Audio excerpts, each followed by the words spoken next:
एक आंकड़ा मैं इस वक्त टेलीविजन स्क्रीन पर आपके सामने रख रही हूं। असम में 49.98% कौन है? महिला वोटर्स है। केरल में अभी ब्रेक पर जाने से पहले हम चर्चा कर रहे थे कि यहां पर तो पुरुषों के मुकाबले महिला वोटर्स की संख्या ज्यादा है, 52% महिला वोटर्स है। और ठीक वैसे ही अगर आप पुडुचेरी की भी तस्वीर देखेंगे तो वहां की भी कमोबेश तस्वीर यही है। यहां पर महिला वोटर्स की भूमिका बहुत महत्वपूर्ण है। ऐसे में अजीत जी, ऐसे मौके पर जब आज चुनाव की प्रक्रिया चल रही है और महिला सशक्तिकरण की बात प्रधानमंत्री कर रहे हैं, इसका इम्पैक्ट कितना बड़ा है? देखिए, हम लोग अभी चर्चा कर रहे हैं, बहुत बड़ा इम्पैक्ट होगा।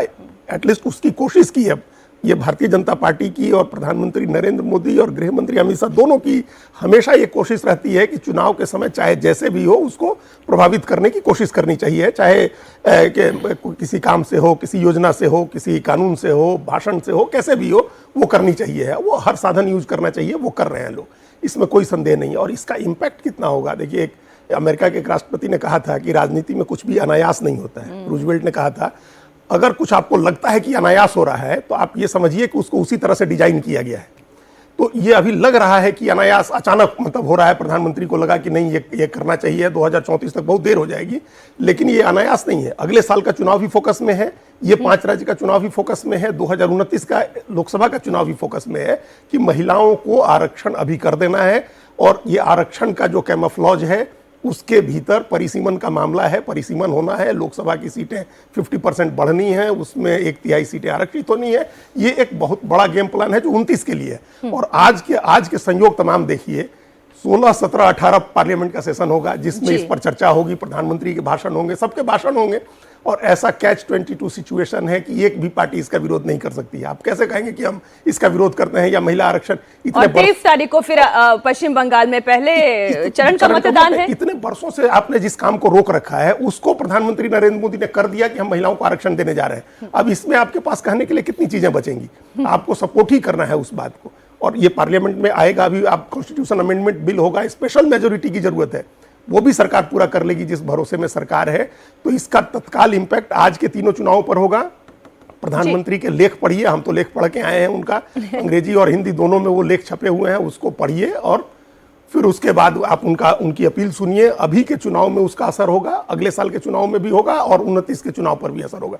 ये इस आज के मतदान में जितना भी असर हो वो निश्चित रूप से उसका असर होगा। और पश्चिम बंगाल की जब हम बात कर रहे हैं, आज से विजय संदेश देने के लिए राहुल जी, प्रधानमंत्री नरेंद्र मोदी भी पश्चिम बंगाल ही पहुंच रहे हैं। और बंगाल की अस्मिता में महिलाओं की कितनी बड़ी भूमिका है, इसे कोई नकार नहीं सकता। फीमेल डोमिनेटेड फैमिली सिस्टम है वहां पर, यह भी हमने देखा है। बिल्कुल ठीक बात है। और हम जानते हैं कि किस तरह से जो माइग्रेंट वर्कर्स हैं, वो महिलाएं इंक्लूडेड, और बहुत तादाद में महिलाएं, वो वेरियस शहरों से वापस जो है बंगाल पहुंच रहे हैं, वहां पर अपना वोट का अधिकार जो है वो इस्तेमाल करेंगे। तो वैसे भी देखा गया है कि बीजेपी को महिलाएं बढ़ चढ़ के वोट करती हैं, काफ़ी सारे पिछले चुनावों में ये ध्यान दिया गया है। और मुझे लगता है असम, पश्चिम बंगाल और जो पुडुचेरी के चुनाव हैं, इसमें बहुत ज़्यादा असर पड़ेगा। केरला में भी असर पड़ेगा, लेकिन केरला में और फैक्टर भी इसमें आएंगे जहाँ तक महिलाओं का सवाल है। इसमें बाकी सारे फैक्टर भी होंगे, जैसे कि सबरीमाला का फैक्टर है, वो भी कितना महिलाओं को डिवाइड करेगा ये कहा नहीं जा सकता। केंद्र की जो रुख रहा है कोर्ट में, वो कितना डिवाइड करेगा मैं कह नहीं सकता हूँ। लेकिन हाँ, वहाँ पे महिलाओं का बेस जो है वो बीजेपी के लिए पर बहुत बड़ा बेस वैसे भी बीजेपी का नहीं है, लेकिन महिलाएं कितना मैं इस पर एक ओपिनियन आपका ले लेती हूँ मनोज जी। जब आप सर्वे करते हैं तो जो महिलाओं की प्रतिक्रिया होती है, राय होती है, उन्हें किस तरीके की पॉलिटिक्स पसंद आती है? उन्हें सबसे है कि देखिए, एक तो उनको चाहिए कि हमारे जो घर है, जो फैमिली है, वो किस तरीके से आसानी पूर्वक चले। दूसरी बात कि समाज में हमारा जो योगदान है उसका सम्मान कितना मिले। और तीसरा है कि यदि हम पढ़ लिख लेते हैं तो हमें उन पुरुषों के साथ उतना कंपटीशन में मत ले जाइए कि ताकि हम अब आए हैं, आप तो बहुत पहले से आपके समाज में आगे बढ़कर हिस्सा ले रहे हैं, तो हमको वहां पे लेकर आप आइए कि ताकि हम बराबर के रूप में उनके साथ समर्थन के साथ लड़ सकें।